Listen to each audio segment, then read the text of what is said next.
Buenas, queridos amigos. Aquí estamos continuando el tema, el gran tema del miedo. Y le hemos llamado Miedo 2 para identificarlo de la sesión anterior. Quiero recordar de la sesión anterior dos cosas sumamente importantes para los que no asistieron o no lo han podido ver. Decir que el miedo es la causa central del sufrimiento humano. Así de drástica es esta afirmación. Es decir, piénsenlo por un momento. Si elimináramos el miedo de toda la conducta humana, el 100%, ¿sufriríamos o no? La respuesta es no, porque enfrentaríamos los temas y los problemas desde el presente. Si el miedo una emoción precautoria que nos lleva a intentar evitar que nos vuelva a suceder algo del pasado que no queremos o que significó sufrimiento, o porque suponemos en el futuro algo peligroso, algo amenazante. Es decir, cubre todo el espectro del tiempo, el pasado y el futuro. Y el único momento, la única posibilidad de resguardarnos de esa amenaza es en un lugar pequeñito, pero existente, que es el presente. En el presente no ocurren estas cosas. Nada, porque en el presente nos guiamos por datos objetivos de la realidad. Muchas veces tenemos miedos y cuando nos paramos un momento a reflexionar o a observar la realidad, decimos, ¿está ocurriendo esto en este momento o está ocurriendo solo en mi mente? Y uno se da cuenta que en el 99% de las veces esto no está ocurriendo en el presente, sino que está activando memoria sufrida, dolida de nuestro pasado o una suposición de que el presente es amenazante. Me refiero a los miedos psicológicos, por si acaso, no a los miedos biológicos. Es decir, si entra aquí a esta sala donde estoy una pantera negra, obviamente me va a dar miedo, pero es un miedo biológico, ¿m? No es un miedo psicológico. ¿Ok? Es con esa aclaración podemos decir que eh, hay un segundo concepto. Espera, estoy buscando el botoncito del computador. Un segundo elemento que vimos la sesión anterior y que es un sinónimo. Y por favor, grábense absolutamente a fondo esta ecuación. Es un sinónimo. Miedo y suponer es lo mismo. Lo mismo. Lo que ocurre es que el miedo es la versión biológica, emocional, y el suponer es el lado intelectual o de las ideas o de las creencias, pero operan como parte de un todo. Es decir, yo puedo afirmar en este momento que mientras esté suponiendo algo, estoy teniendo algún miedo. Y mientras tengo miedo es porque estoy suponiendo algo. Son indisolubles estas dos cosas. Entonces, como el miedo no se puede combatir en forma directa, porque cuando uno está con miedo, una de las estrategias de sanación de ese miedo es descubrir qué es lo que estoy suponiendo, qué está en mi mente que me lleva a suponer eso, qué creencias o qué estoy pensando que podría ser, y eso, como supone un peligro, bueno, se traduce en la biología en lo que se llama miedo, la emoción del miedo. Muy bien. Esto es un resumen de la sesión anterior, por si acaso, ¿no? Lo que importa ahora es que avancemos. Estábamos viendo los miedos colectivos y yo con esto de la computación No se me da muy bien. Estoy buscando la flechita. Y claro, no está. Ahí está. Bien. Entre los miedos, mire, aquí hice un gráfico con colorcitos para que sea bien didáctico, ¿ya? Los 15 miedos colectivos. Y esos miedos colectivos los separé en familias con colores que tienen que ver con la columna del lado, del mismo color, y que nos indica cuál es el miedo eh, eh, producto de un dolor basal, que es aquel que nos afecta desde muy pequeños, un dolor basal que se adquiere, no que nacemos con él, sino que se adquiere, y ese dolor basal desencadena en un miedo basal, que es el que nos acompaña por toda la vida. Entonces, una vez que veamos estos miedos colectivos, nos vamos a ir a a 6 miedos basales y veremos cómo afecta cada uno de estos a cada uno de los eneatipos, de los 9 eneatipos o eh, tipologías de personalidad. Y usted podrá comprobar aquí cuál es dónde le aprieta el zapato, y dónde tiene la piedra en el zapato que le molesta, y que se hace presente en forma invisible en toda su estructura de personalidad. Y siempre.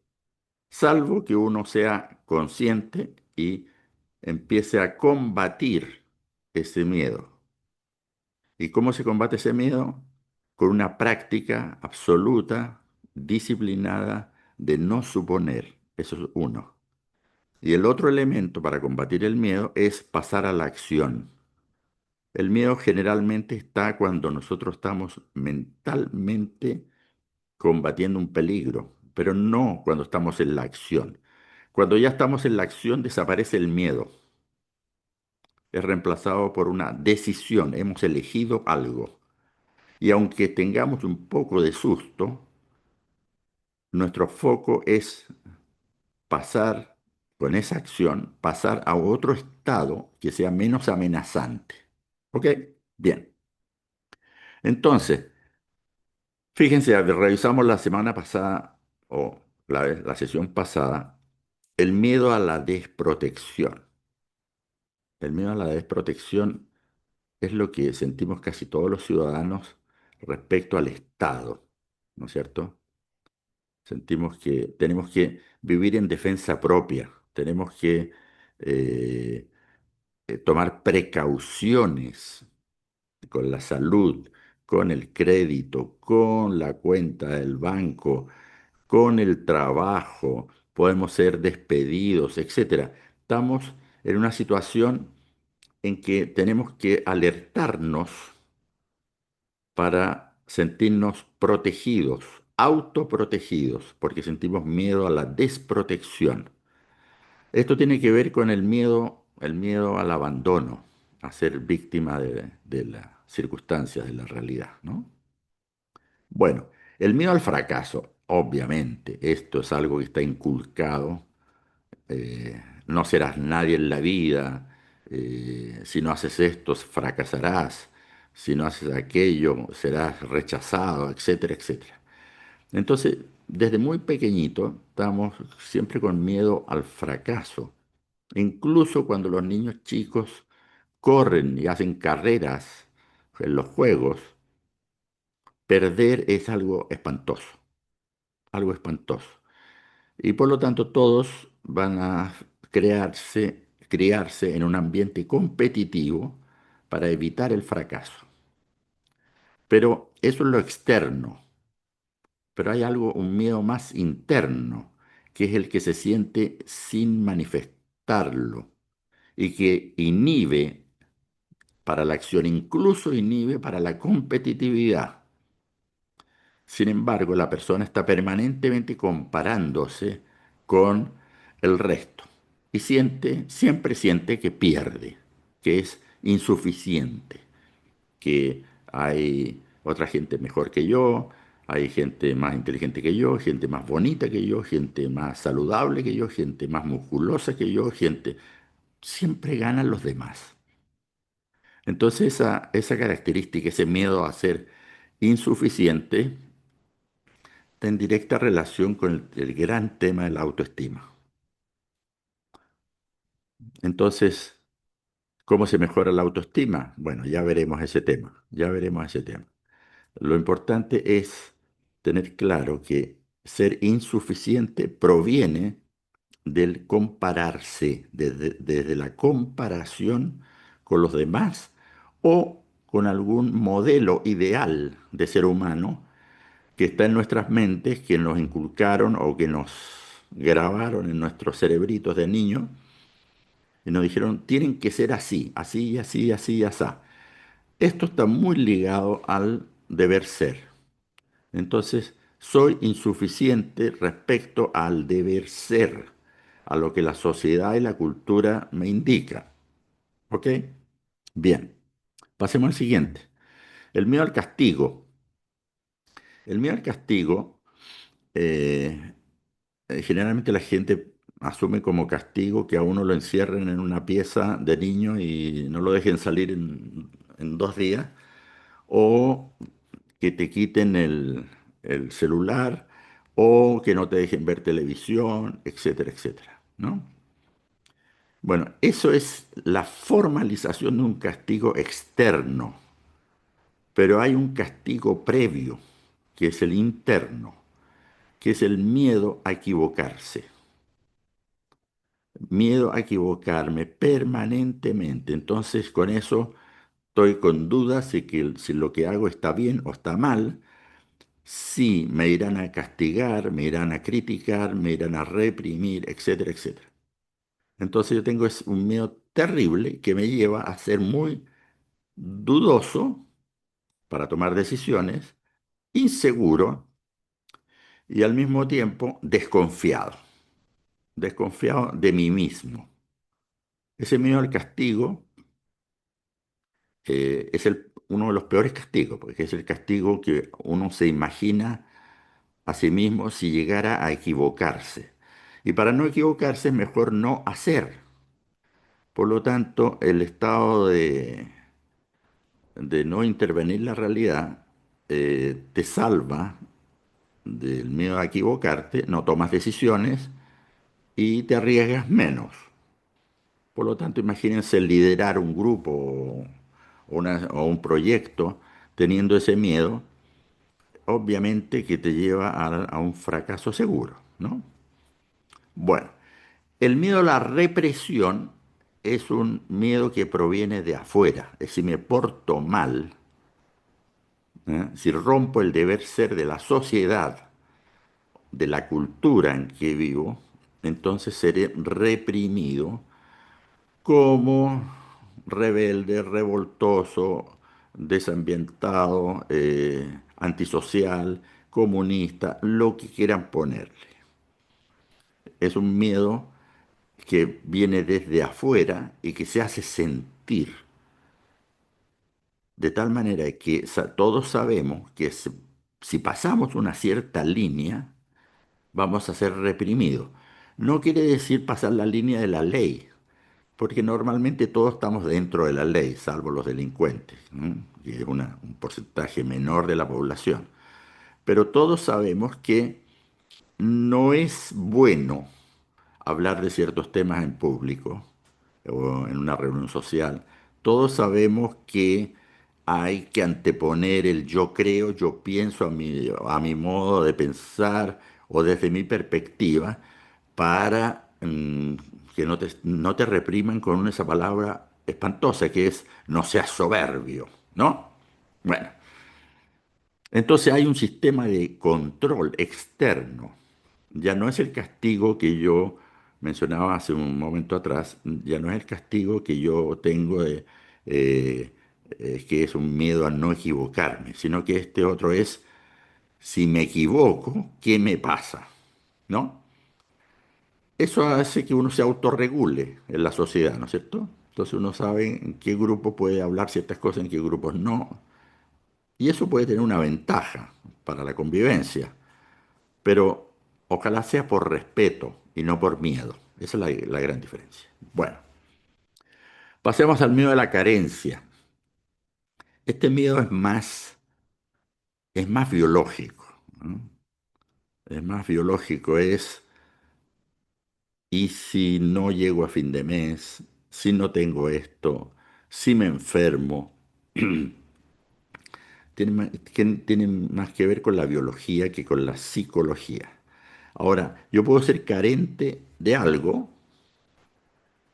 porque tengo un estándar de vida. Yo soy carente de un Lamborghini. ¿Ah?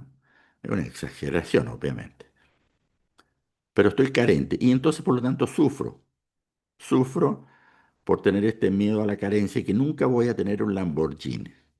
Y siempre voy a ser un envidioso.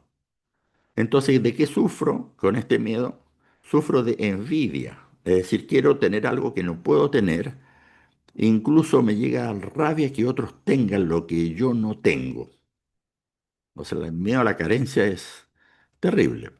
Es lo que algunos llaman resentimiento. ¿Mm? Ahora, ser un resentido social, por otro lado, es peyorativo. Siempre es peyorativo y es un argumento que se utiliza en contra de la gente pobre, pero es imposible no ser resentido en una sociedad tan injusta, ¿no? O sea, yo estoy resentido de muchas cosas, resentido. Así que la palabra resentido, por favor, démosle el justo uso. Bueno, hay un miedo al despido, que es la pérdida de este trabajo que yo tengo que me garantiza a mí la sobrevivencia. Ese miedo al despido no solo, no solo es un miedo que yo supongo, sino que la sociedad, la estructura social, económica, hace que esté presente como una potencial amenaza. Entonces, más que el despido en sí mismo, que es un duelo y un flechazo en el corazón, el miedo a ser eyectado del sistema por inútil, por incapaz, por etcétera, de tal manera que afecta directamente a la autoestima. Me echaron por algo o me van a echar por algo. Y ese algo casi siempre uno se culpa a sí mismo. ¿Ah? Y cuando el jefe te dice, mire, lo vamos a despedir o ¿cómo le llaman? Desafiliar por motivos de la institución, uno simplemente no se lo cree. No cree que sea por el bien de la institución que están reduciendo personal, sino que lo que uno dice, oye, ya no les sirvo y además son malagradecidos con todo lo que yo he hecho por ellos, ¿no? Bueno, ese miedo al despido, a quedar fuera, ¿ah? Que atenta contra nuestra identidad. ¿Mm? Ahora, si nosotros tenemos la autoestima baja, el miedo al despido es más justificable. No es razonable, pero es más justificable. ¿Por qué? Porque yo no valgo mucho. Ahora, si yo valgo mucho y tengo miedo al despido, es porque tengo una cierta paranoia, ¿no es cierto? Estoy suponiendo que va a ocurrir algo terrible cuando en realidad no hay ninguna señal de que sea terrible. Pero si me quiero aferrar a tener este miedo, digo yo, el mercado está muy cambiante, el mundo está muy cambiante, ya no es como era antes, etcétera. Voy a buscar alguna explicación para tener este miedo, ¿m? Al despido. Bueno, el miedo a la privación de libertad es terrible, es terrible y desgraciadamente la gente lo valora cuando se pierde la libertad. ¿Ah? No vivimos con ese miedo a la privación de la libertad. Está latente, latente. Está latente en, en la política, en la economía, en las religiones, en que uno puede perder la libertad. Es decir, está tan asociado a la arbitrariedad del poder que uno tiene asimilado en el ADN ya, que es probable que uno diga, bueno, en cualquier momento esto se puede perder. Obviamente que la experiencia y la edad te hacen ver las señales de privación de libertad cuando empieza uno a ver actitudes poco democráticas en los gobernantes, autoritarismos, arbitrariedades, etcétera, ¿no? Impunidades. Bueno, cuando uno empieza a ver eso con la edad, es más desconfiado que cuando es joven y tiene más miedo a perder la libertad porque ya ha vivido episodios de pérdida de libertad de la democracia y sabe que lo terrible que es eso, ¿no? Entonces uno toma ciertas precauciones con eso y cuida, por ejemplo, la democracia o cuida la libertad de expresión y valora el respeto en la diversidad, etcétera, ¿no? Bueno. Obviamente, ustedes van viendo que los colores de color verde tienen que ver con el dolor basal de la pérdida, ¿no es cierto? Bueno, vámonos a los de color, ya ni sé qué color es, violeta creo. Miedo a la arbitrariedad. Esto comienza muy de niño, cuando uno es castigado y no hay razón que uno pueda deducir de las acciones de uno que ameriten ser castigado. Te castigo porque yo soy tu mamá o tu papá. ¿Pero por qué? Porque sí. El porque sí se da a nivel de un niño pequeño, pero a lo largo de toda la vida se da un porque sí en que uno está impotente, no puede hacer nada. El miedo a las alzas de las ISAPRES, de las prepagas, como se dice en Argentina, ¿no? El alza de los precios, eh, el valor del dólar, es decir, simplemente no puede hacer nada. Entonces, la única cosa precautoria para evitar ese abuso en que alguien se impone, la economía se impone, los políticos se imponen. Se me pasó la lámina para este otro. eh, ya veremos esa lámina. Esa arbitrariedad hace que yo sea desconfiado y que tome precauciones. Entonces yo ahorro, guardo dólares en el colchón, hago cualquier cosa para, no pongo todos los huevos en la misma canasta, en fin. Tomo precauciones para evitar el abuso. Bien, el miedo a la incertidumbre, este miedo es terrible, porque es más filosófico. Es tenerle miedo directamente al futuro, a todo lo que no sea cierto, demostrable o anticipable. Es decir, nada que me sorprenda, nada que me sorprenda. Entonces me gusta una vida segura, busco la seguridad y de esto vivir la compañía segura, obviamente.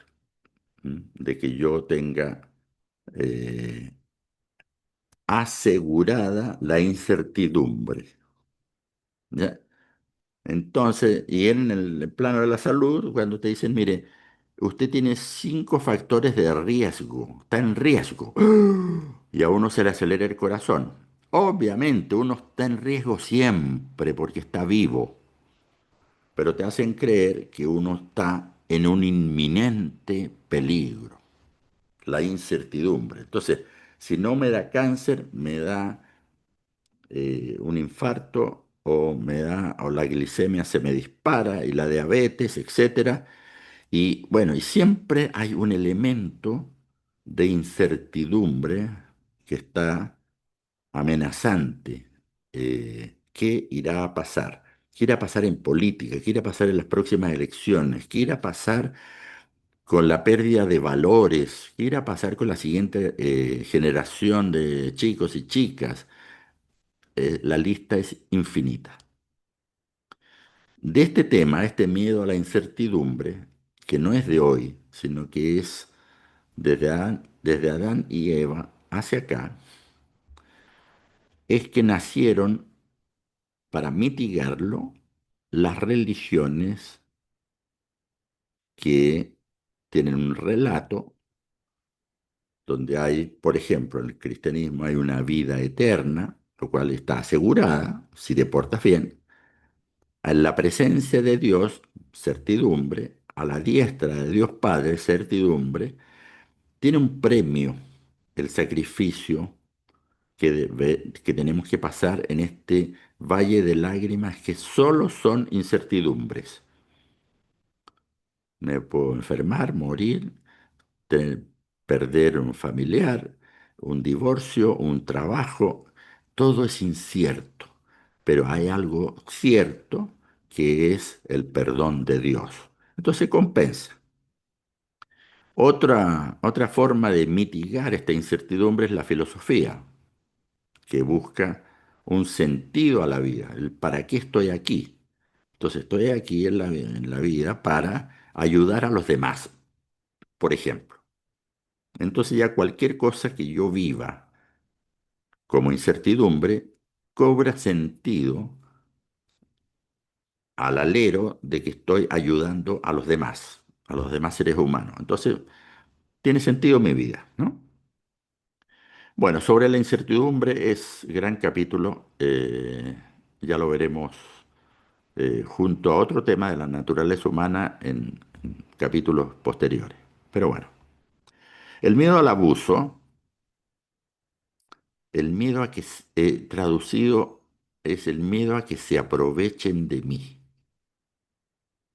que me saquen ventaja, que abusen de mi confianza, que abusen a nivel psicológico, que abusen a nivel físico, biológico, que abusen sexualmente, que abusen con autoritarismo en el trabajo. Es decir, el abuso está permanentemente presente en la conducta humana. Y dentro del abuso, si ese abuso no tiene castigo, está el miedo a la impunidad. Es decir, abusan de mí y no tienen castigo. Por lo tanto, la sensación de impotencia, un miedo terrible a que no va a haber castigo y que los malos de la película no van a sufrir ningún castigo, nada. Entonces estoy a merced del destino. ¿M?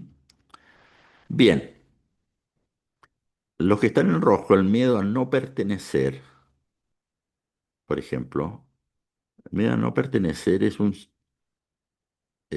proviene fundamentalmente de este espíritu gregario que tenemos de andar en grupo, en manada, pertenecer a un grupo, sea amigos del colegio, los bomberos, los Rosacruces, un partido político, un equipo de fútbol, es una necesidad de formar parte de algo, de una nación, de un país, de una cultura, no estar solo.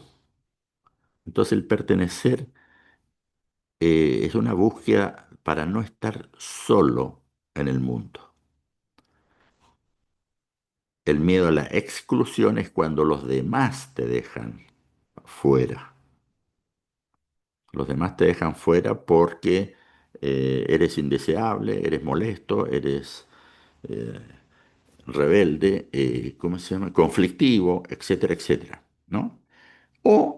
Es una exclusión producto de algo incluso peor, de la xenofobia, del clasismo, del racismo y uno está fuera de un determinado grupo. Ser inmigrantes hoy en día es un motivo de sentirse excluido, miedo a sufrir la exclusión y el rechazo no solamente como persona, sino el rechazo a la cultura que uno encarna del país de donde venga, o el miedo a el rechazo a no tener los hábitos y costumbres culturales que otros. Entonces, la gente para ser incluida tiende a mimetizarse, y está el dicho, al país donde vayas, haz lo que vieres, ¿no es cierto? Que es una forma de sentirse incluido, hablando el mismo idioma o barajando las mismas ideas o callando ideas propias porque son un riesgo de exclusión. Bien, miedo al rechazo, como pueden ver, está en color rojo. Y el miedo a ser yo mismo. Este miedo es espantoso, absolutamente espantoso, porque significa que yo tengo que ser igual a otros. Es decir, me tengo que homologar, comportarme. Mi conducta siempre tiene que estar de acuerdo a un deber ser que está institucionalizado en la cultura donde vivo y es lo que cabe hacer. Si soy yo mismo, me salgo de esos márgenes y me transformo en un ser asocial, en un ser que no pertenece a la manada. Entonces, eso se huele. Entonces, las personas se autorregulan para no ser rechazadas. Se autorregulan, se comportan bien. Y el mejor camino para no ser rechazado es el deber ser. Entonces, todo lo que la sociedad diga que es bueno, yo me sumo a eso y no pienso por mí mismo, ni siquiera me cuestiono que hay otra forma de hacer las cosas que es más auténtica, es mi manera de hacer las cosas, pero que yo sé que va a ser repudiado. Entonces, el camino seguro para evitar la crítica, ¿ah? Es este miedo a ser yo mismo. La crítica es insoportable. Pueden ser críticas abiertas, críticas veladas o por omisión, es decir, no te invitan a ciertos eventos sociales porque no encajas. Encajar. Lo mismo ocurre, el mío ser yo mismo tiene mucho que ver con la conveniencia. No me conviene ser artista porque me voy a morir de hambre. Entonces me transgredo, porque yo quisiera ser actor de teatro, me transgredo, no me atrevo a ser yo mismo y prefiero ser ingeniero comercial porque es más seguro. En definitiva, el miedo a ser yo mismo no es a ser más pobre. El miedo es a no ser tan buen actor para ser tan millonario como un ingeniero comercial. Ah, pero bueno, pero es que el mercado privilegia a los ingenieros comerciales versus los actores. Depende. ¿Cuántos ingenieros comerciales viven a la sombra de actores famosos o comerciales? Cientos y cientos de empresas. Hay un mercado de los famosos en la música, en el cine, en las series de televisión, en todos lados. Y no tienen miedo a ser yo mismo. Y le están dando empleo a los que se fueron por el camino seguro. Bueno, pero como lo que domina es el llamado lenguaje común, el miedo a ser yo mismo es más fuerte, porque es peligroso. Ya a uno el padre le advirtió, si tú no haces esto, no serás nadie. Tienes que hacer esto y esto otro. Compórtate, aprende, madura, etcétera, etcétera. Entonces, es un esmerilado de los deseos más íntimos que uno tiene. Y cuando uno sabe que no encaja, o sea, no cabe dentro de la caja, se siente esta emoción, este dolor basal que se llama rechazo. Bien, ya, si ustedes ven en el gráfico, hay, luego vienen cuatro miedos existenciales: miedo a la muerte, la enfermedad, eh, y a la incertidumbre y el miedo a tener más conciencia. ¿Ah? Tener más conciencia es doloroso, porque uno se da cuenta de cosas que otros no se dan cuenta. Por lo tanto, ese miedo solo se puede mitigar, el de tener más conciencia, a partir de una aceptación de quién es uno, por un lado, y aceptarse tal cual uno es, y el otro, una aceptación de la realidad externa, la realidad cultural, política, el nivel evolutivo de la sociedad y del planeta. Es decir, la conciencia es maravillosa siempre y cuando esté acompañada de la palabra aceptación. Ok, eso lo dejaré para otro tema, para otro momento, porque es un tema muy, muy bonito.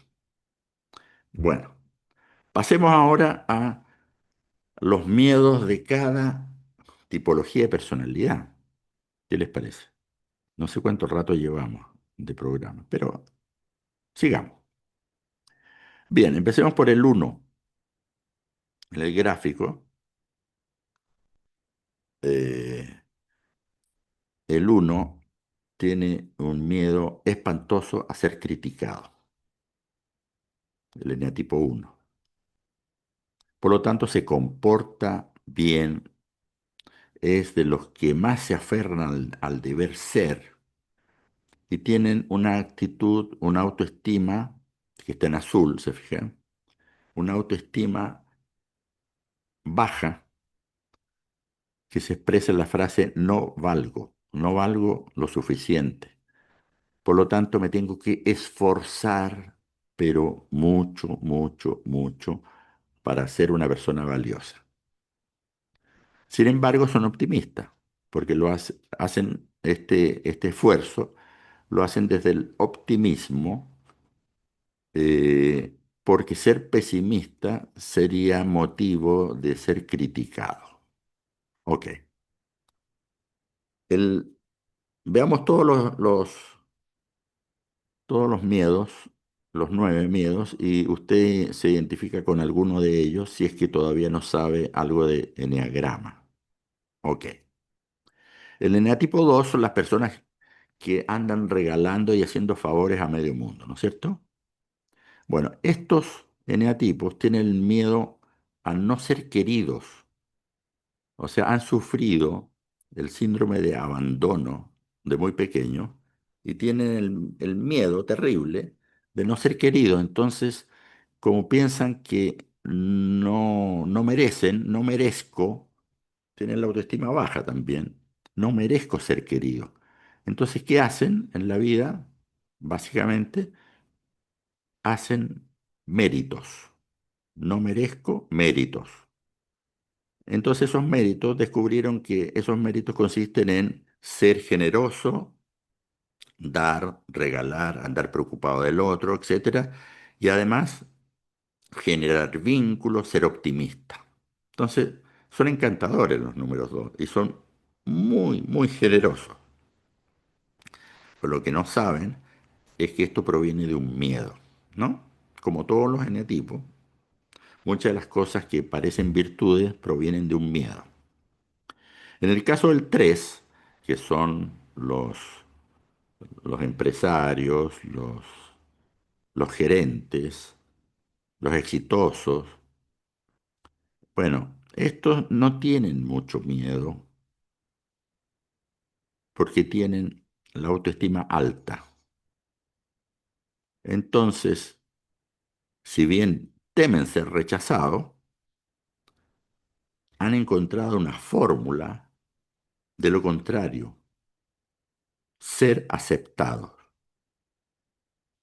Entonces hacen esta cosa camaleónica de ser aceptados. ¿Y qué es lo que creen ellos? ¿En qué consiste ser aceptado? En ser exitoso, en obtener logros, en hacer muchas cosas, en ser una máquina de actividad, lo que le llaman la locomotora. ¿M? Y por lo tanto, al fijar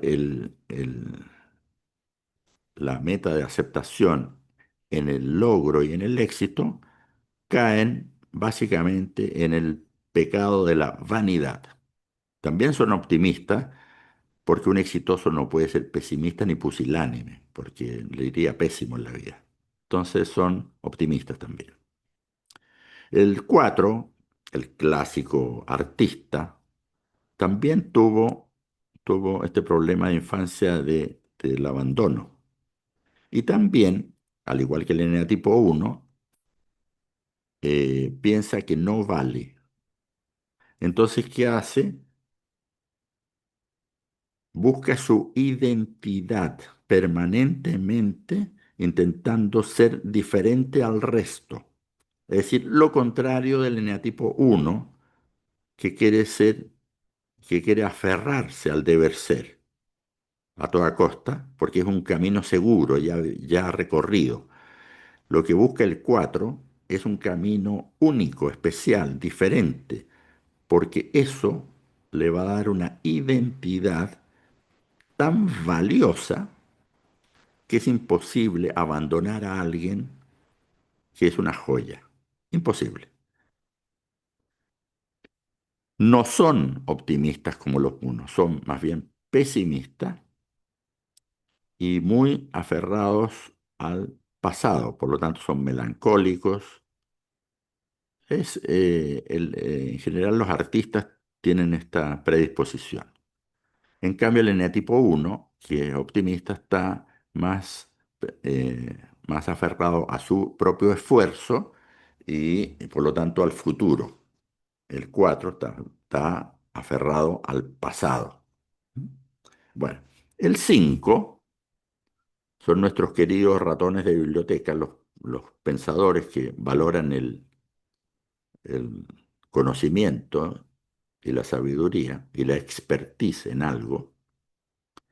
eh, Tienen la autoestima sobredimensionada, altísima.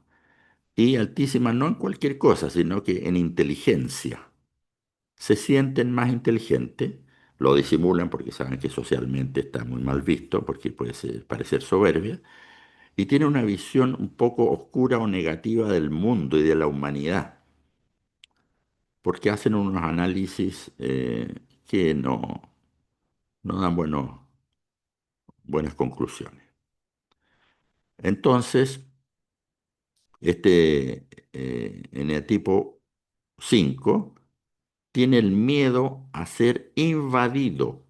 Es decir, ellos viven en un castillo de ideas, de pensamientos, de teorías que merece ser respetado físicamente en el espacio, en el timing y en las ideas. Todo. Ese miedo a ser invadido los lleva a una actitud de alejarse de la manada y recluirse en una soledad que es preciosa para ellos, pero incomprensible para otros, y están ahí seguros, seguros en su individualidad. No quieren depender de nada ni de nadie, ni de personas ni en lo económico, nada. Ser independiente es casi un mandato, porque eso les va a garantizar que no se van a sentir invadidos, porque ellos se lo solucionan todo. ¿Mm? El 6 es lo que mencioné hace un rato atrás, el miedo a equivocarme, a ser castigado, pero equivocarme yo, no que me castiguen otros, sino que equivocarme yo. Entonces, son dudosos, inseguros, pesimistas, son muy pesimistas. ¿Por qué? Porque tienen una autoestima que está catalogada como no seré capaz. Y si hago algo, me voy a equivocar. Entonces te quedan muy amarrados a la duda y no actúan. Y cada duda trae más dudas y más alternativas de posibles miedos o amenazas. Entonces el 6 es un eneatipo catalogado como miedoso. Bien.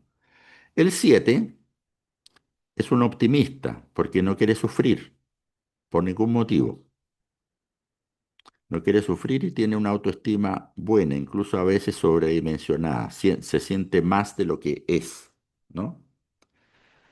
Este miedo a sufrir es respecto a los dolores de la vida, pero también al aburrimiento. Todo lo que le aburra o sea rutinario es sinónimo de sufrimiento para el enetipo 7 y va a escapar a eso. Va a tener, por lo tanto, una predisposición a no ser empleado de una oficina, sino que ser independiente, a querer viajar por el mundo, a querer tomar decisiones, a cambiar de pareja, es decir, cualquier cosa que sea placentera. Son dispersos porque como son muy curiosos, son dispersos y, y todo les atrae la atención como si fueran niños chicos. Bueno, y el ocho es, fíjense, el miedo a que se aprovechen. Sin embargo, como tienen tanto miedo a que se aprovechen y que abusen, porque el dolor basal fue el abuso, que toman tantas precauciones y lo hacen mostrándose fuertes, muy potentes, de tal manera que nadie se vaya a atrever a abusar, a aprovecharse. Bueno, esa fortaleza a su vez tiene un lado positivo, que es el que tienen gran capacidad de liderazgo.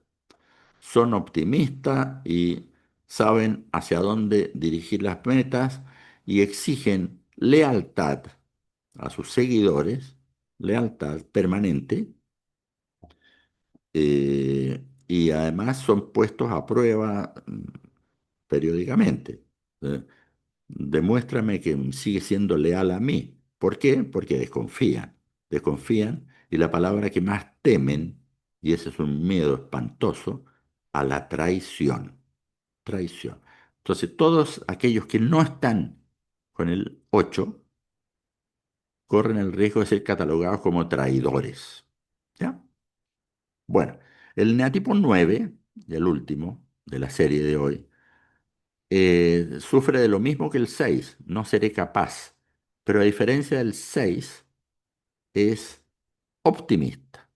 Es una persona que evita los conflictos a como dé lugar, tiene miedo a los conflictos, a cualquiera. Miedo, miedo, miedo, miedo, mucho miedo a los conflictos, no sabe cómo manejarlos, entonces prefiere ser diplomático, buscar la armonía, la paz, huir de las peleas, incluso de los liderazgos, porque ser líder implica un potencial riesgo de, eh, de conflicto. O sea, no hay jefe que no sea odiado por una parte de sus empleados o sus seguidores, ¿no es cierto? Entonces el 9 prefiere mantenerse al margen de todo esto y adaptarse al gusto y a los deseos de los demás. Si bien podríamos decir que todos los demás enatipos, los 8, pretenden ser algo para subsanar su miedo, el 9, curiosamente, prefiere no ser nadie, porque si es alguien, es riesgoso. Si no es nadie, se está adaptando al interlocutor, por lo tanto el interlocutor no lo va a poder criticar y no va a decepcionar a nadie. El miedo del eneatipo 9 es decepcionar. ¿Ok? Bueno, hemos visto en esta maratón, hemos visto los miedos sociales o colectivos y el miedo específico de cada uno de los 9 eneatipos. Y para redondear, repitamos lo del principio, lo del principio. La peor causa del sufrimiento humano es el miedo. En primer lugar, el miedo basal, que es este que aparece en el gráfico, que cada eneatipo tiene uno particular, diferente. Y el segundo son todos los demás miedos que se atraviesan en la vida de cualquier ser humano y que nos condicionan, nos hacen dudar, nos hacen sufrir, nos hacen sentirnos inseguros, etcétera. Ahora, lo que sí también se puede decir es que al desencadenar, al superar el miedo basal, el que tenemos en pantalla, se produce efecto dominó. Los demás miedos empiezan a disminuir, ¿ya? Porque este miedo que está en pantalla es el miedo más estructural, más íntimo de un ser humano y que cubre todos los actos de su vida. La persona que tiene miedo al rechazo se comporta siempre buscando la aceptación, sea como sea, con diferentes estrategias, pero buscando la aceptación. Entonces, en algunos casos será siendo exitoso, en otros casos será siendo simpático o siendo alegre o un buen contador de chistes, o en fin, siempre estará en una actuación para ser aceptado. Ok, es un ejemplo de uno de los genotipos, es el más notorio quizás, ¿no? Bueno, hemos recorrido este, quédense también con la idea de que eh, miedo es igual a suponer, por lo tanto, todo lo que hemos hablado hoy día aquí son suposiciones, todo, todo. ¿Ah? Y que la única forma de salir de las suposiciones es actuar, es la acción. La acción ocurre en el presente y la suposición ocurre en un futuro que aún no ha llegado. Chicos, hasta aquí los dejo por hoy.